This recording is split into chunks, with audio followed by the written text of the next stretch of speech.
One way of supporting this spirit of enterprise is to make sure that viable firms can survive this period of cyclical weakness. Otherwise, we lose precious capabilities that are difficult to rebuild later. And our people's livelihoods could also be at stake. This is why this year's budget is carefully calibrated to address cyclical concerns without impeding restructuring.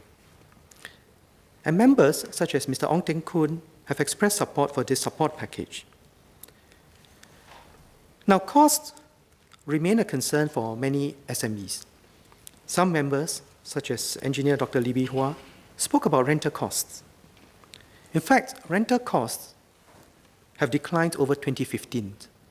Retail, office, and industrial rents fell by 4.1%, 6.5%, and 2.1% respectively. But I appreciate that the experience can be different for different firms in different locations.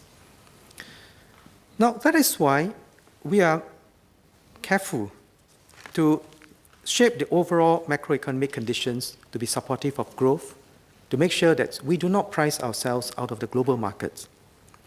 So we released more space, implemented anti-speculative measures, and calibrated our exchange rates carefully. And these are medium-term measures, and we are seeing results.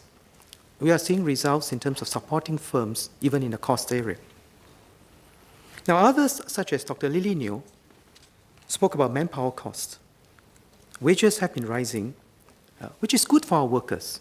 Our workers do look forward to rising wages, but it puts pressure on businesses, especially those with lower margins. We must understand where these cost pressures come from. They are fundamentally based on demand and supply.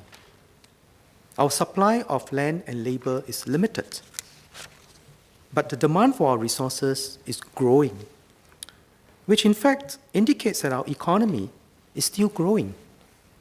So prices are bid up. So while we should be careful not to price ourselves out of the global market, we must accept that we cannot be a low-cost location. Even China, which used to be a cheap place with its vast land and population, 1.3 billion people, is experiencing rising business costs. Their businesses are automating, their businesses are moving out from coastal region to inland, as well as to cheaper locations outside China. So we cannot permanently subsidize costs. All firms, large or small, in whatever sector, must compete on productivity and innovation. And this is the way to reinforce the spirit of enterprise and to build vitality in our firms for the long haul. This is how we will compete. Enterprising firms understand this and build their business models with these hard constraints in mind. I fully understand that restructuring is painful, but it is necessary so that our finite resources will not be trapped in zombie businesses, as Mr. Ong Teng Koon warned, and our workers, in particular our workers, will not be trapped in firms, in sectors with poor prospects.